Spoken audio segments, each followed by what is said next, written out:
Potter. Scotty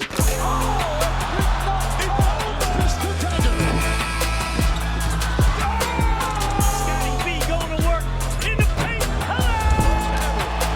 Eastern Conference Final. New NBA champion. And it's a team from Toronto, Canada. We, the North, are now we, the champions. What is going on, Raptors Nation? It is Luca here, back with the Raptors Nation podcast. Happy New Year to everybody. Hope you rang in the new year in a great way.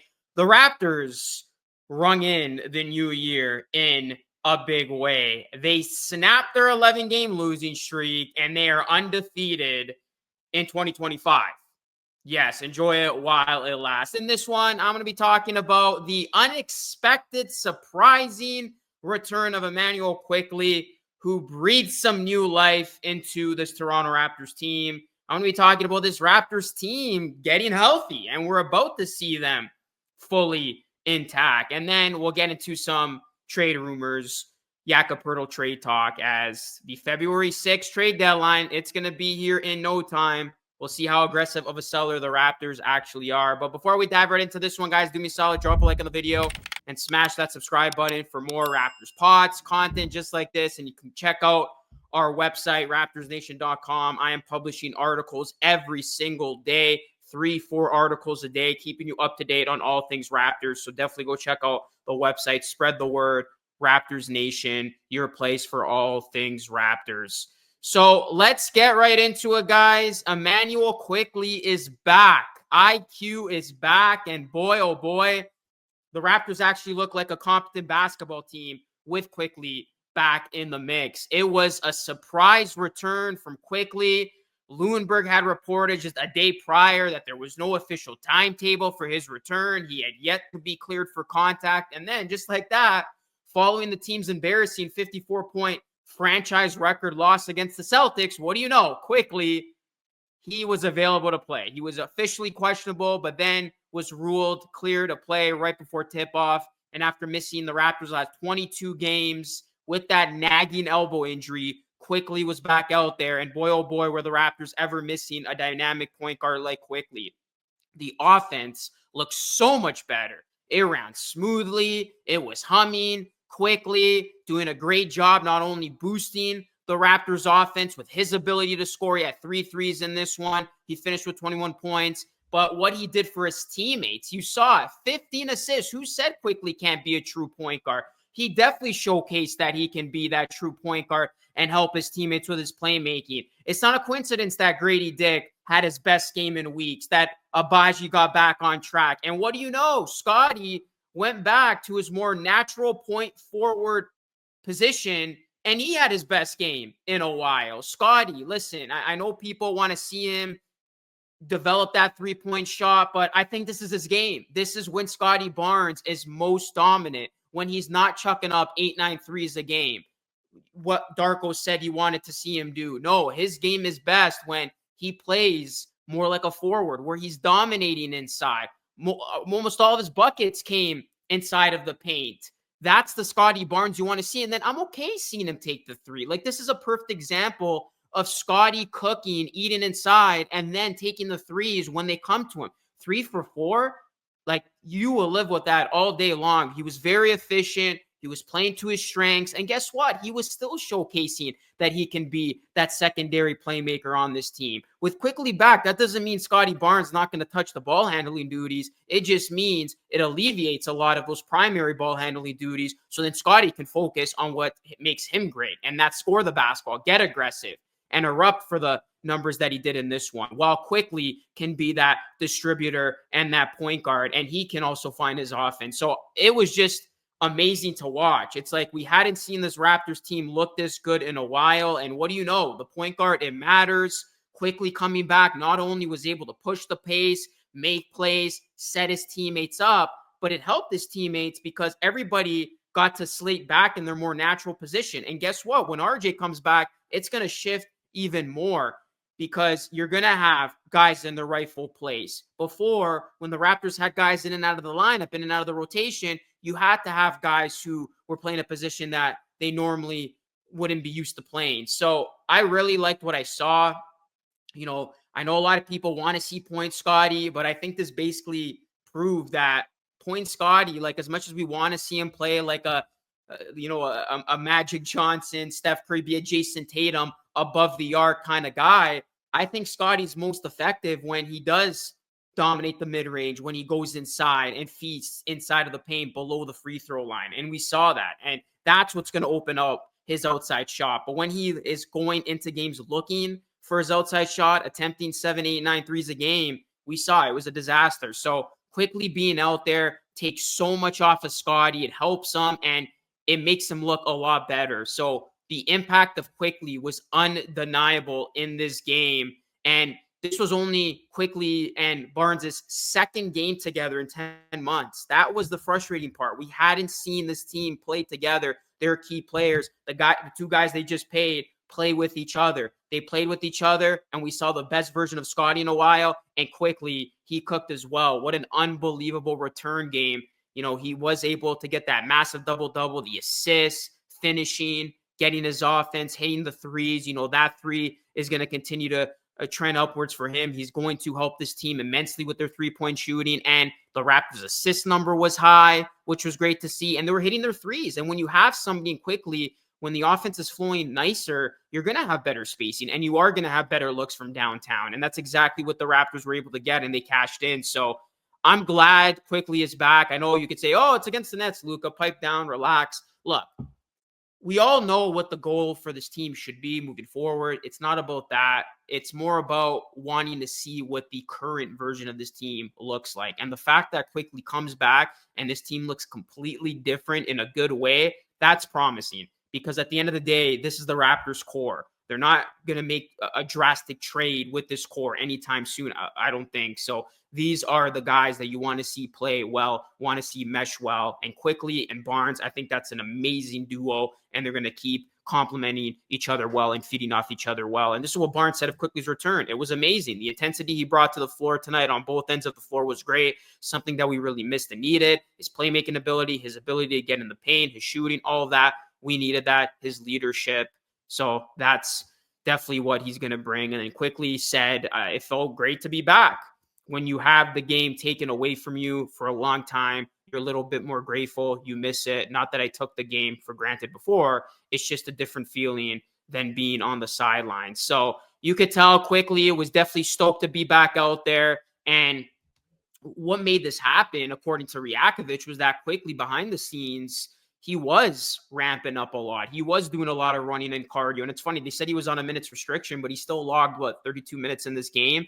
And he did a lot of ramping up with contact this past week. So I don't know what happened. I don't know if maybe the pressure was felt or this was just simply a matter of the Raptors not wanting to make this information public because it wasn't public. But nobody knew what was going on with Quickley.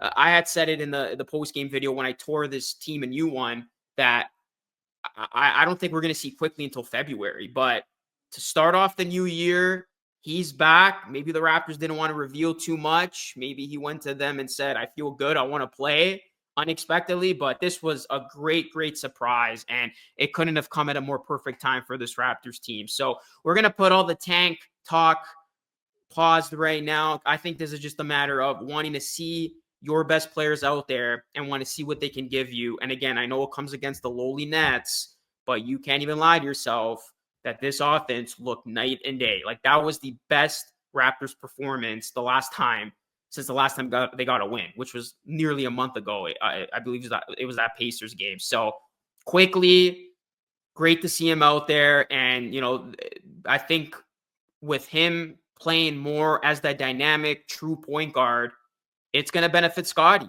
and vice versa. And I think Scotty, for as much as he wants to have the ball in his hands, be that guy who can hit the threes, I think if he plays more to his game, those elements to his game are going to open up. Like you saw how much better Scotty looked when he didn't have the onus of being the de facto point guard. And he had that complementary playmaking to Quickley. And he still had his moments where he could shoot the three or look to set up his teammates because, you know, he just has a knack for playmaking. And I thought this was a nice two-way performance for Barnes too. So because a lot is now alleviated from him, he can just become a more dynamic, dominant player.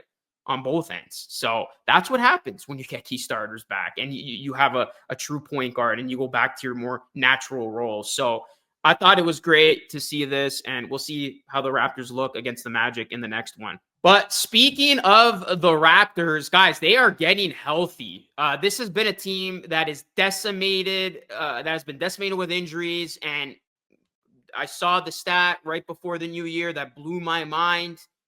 The projected starting five of, Immanuel Quickley, Grady Dick, RJ Barrett, Scotty Barnes, and Jakob Poeltl played just 4 minutes together in totality. Like, that is insane. So the Raptors looked awful, but you got to take into consideration there was a big culprit of this being due to injuries. And that's what happens when you have a team decimated with injuries.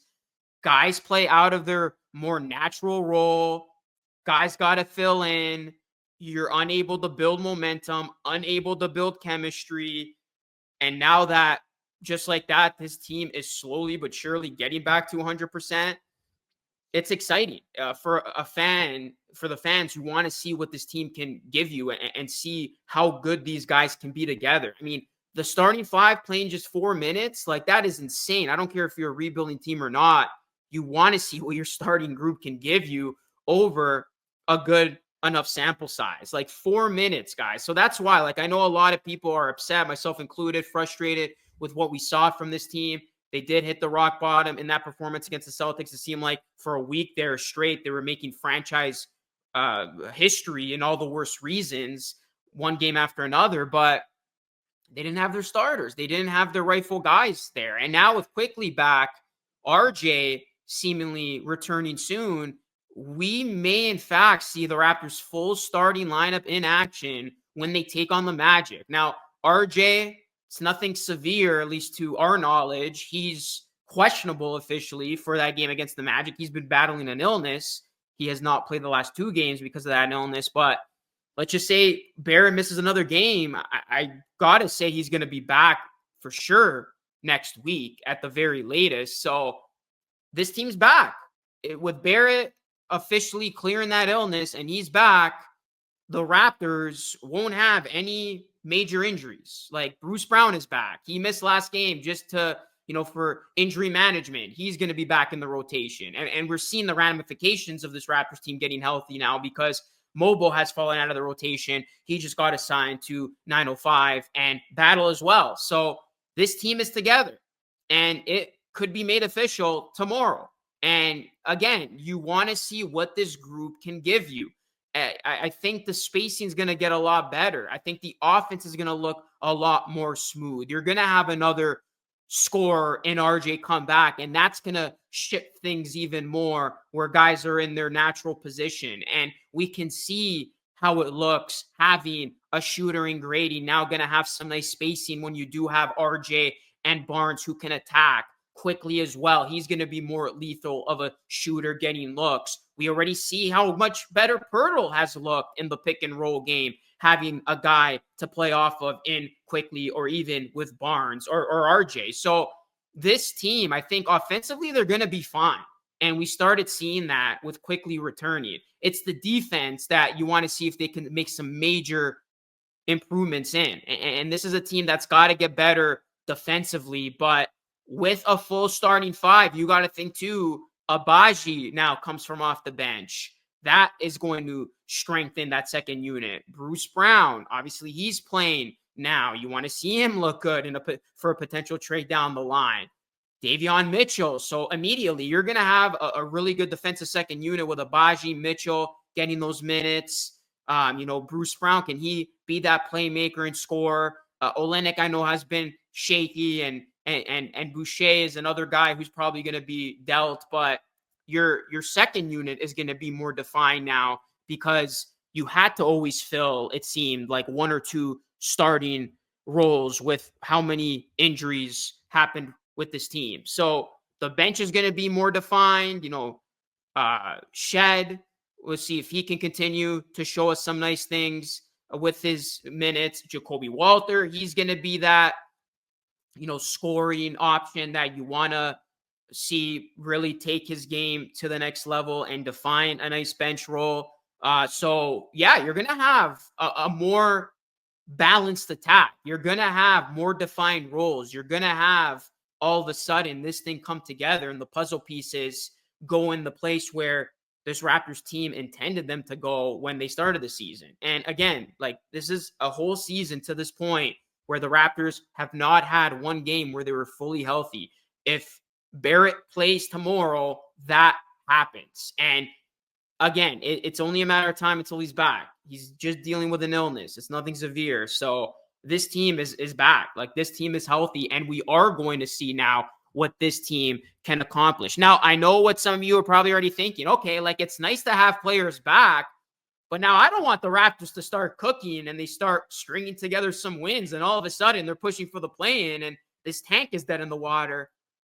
I think the guys coming back, it ended up working out well because it couldn't have come at a more perfect time. Because although the Raptors are going to have guys coming back and they're going to be at full strength, their schedule is very tough. If you look at their upcoming schedule, I know the Magic are missing a ton of stars, but they got the Magic, the Bucks, the Knicks, the Cavs, the Pistons, the Warriors, the Celtics, the Bucks, the Magic, the Hawks. So the Raptors' next winnable game on paper, January 27th against the Pelicans. So yeah, they will have guys back that are going to look a lot better, but their schedule's not lighting up. And again, like, I just want to make myself clear. I'm still on team tank or team put yourself in the best position to get a top pick, however you want to phrase it. But you want to see this team look good. Like, you want to see them fight hard. You want to see a watchable product. You want to see guys thrive. But that garbage that we saw in the last 2 weeks to close out 2024, like, that's why we're all pissed off. I wasn't pissed off that the Raptors were losing those games. I was pissed off because they were absolute you-know-what in those games, like, not putting any ounce of an effort. But if the Raptors got their starters back and they're pushing the Celtics to the brink, they're looking competitive against teams like the Bucks, the Hawks, the Magic, even Cleveland. That's going to be the big one on January 9th upcoming. That's all you can ask for. Like, you can still have an ethical tank, which is what we got at the beginning of the season. And I feel like fans, most fans at least, they want to see that. They want to see this team play hard, fight hard, and still lose these games, but look good doing it. And maybe there's probably a other portion of fans that say, to hell with that. I want to win. Winning's fun. But of course, I'm more on fighting hard but losing these games, because I don't think it makes any sense to try to go for the play-in at this point. So I think what I'm trying to say is, it's okay the Raptors are getting healthy now because how tough their schedule is, but I think it's going to be nice to see the Raptors healthy now because you can see what they give some of these really good teams and how they look in some of these matchups, and that's how you can properly evaluate things. Before, you couldn't evaluate with Quickley missing a ton of games, RJ missing a ton of games, but now that guys are back, you can evaluate, okay, this works, this doesn't. This is maybe what we need to add this summer. This is what we need to target in the draft. So that's the best thing about this. It's that the Raptors, they got their guys back. You can have a proper evaluation session, and you're going to be going up against really good teams that you one day want to overtake to get back to the top of the mountain. So the Raptors, getting healthy, I think is great. I don't think it jeopardizes the tank. I think it's just going to help see what this team has, and it's good to do it now. Another reason is because we're a month away from the trade deadline. So that's another good thing why it's nice to see this team healthy now. And then, that's going to help in terms of what you're going to get, who you're going to trade. Bruce Brown is back and he show you a lot. Boucher. So I think the Raptors getting healthy now is a perfect thing for this team to open up the year with health on their side. All right, guys, and just to wrap up today's pod, speaking of trades, Jakob Poeltl is a hot name on the trade market. We did get the latest in terms of the Jakob Poeltl trade talks, and it doesn't appear like Poeltl is going anywhere. So this was another report from a different NBA insider, Michael Scotto of Hoops Hype, saying that for now, Toronto hasn't made Poeltl available on the trade market, but it won't keep executives from keeping tabs on the 7-foot center should the stance change closer to the trade deadline. From Toronto's perspective, Poeltl fits with the young core because he doesn't need the ball to be effective. He's a pro who does whatever is asked of him by the coaching staff without any pushback, and his contract is valuable looking ahead. Should Poeltl remain with Toronto beyond the trade deadline, keep an eye on potential contract extension talks in the summer. At that point, Toronto will know how much it'll cost to retain Poeltl long-term and how to proceed. So it doesn't appear like the Raptors are going to trade Poeltl. This team clearly has a big void at center. You get rid of Poeltl, they're going to be a mess there, and who knows how long it's going to take them to get another guy who can fill that void that Poeltl fills. Chomsky's still a couple of years away. Olynyk has looked rough, especially playing some center minutes. And yeah, Fernando, Boucher, he's probably on his way out. So yeah, like this makes a lot of sense. Basically, from some of the reports that we were seeing and just the general feeling of this team, you felt like a Jakob Poeltl trade was going to be a stretch, unless it's like a home run haul, like an absolute can't say no to trade offer, which is unlikely at this point, just given the new CBA and how difficult it is to move some of the larger contracts.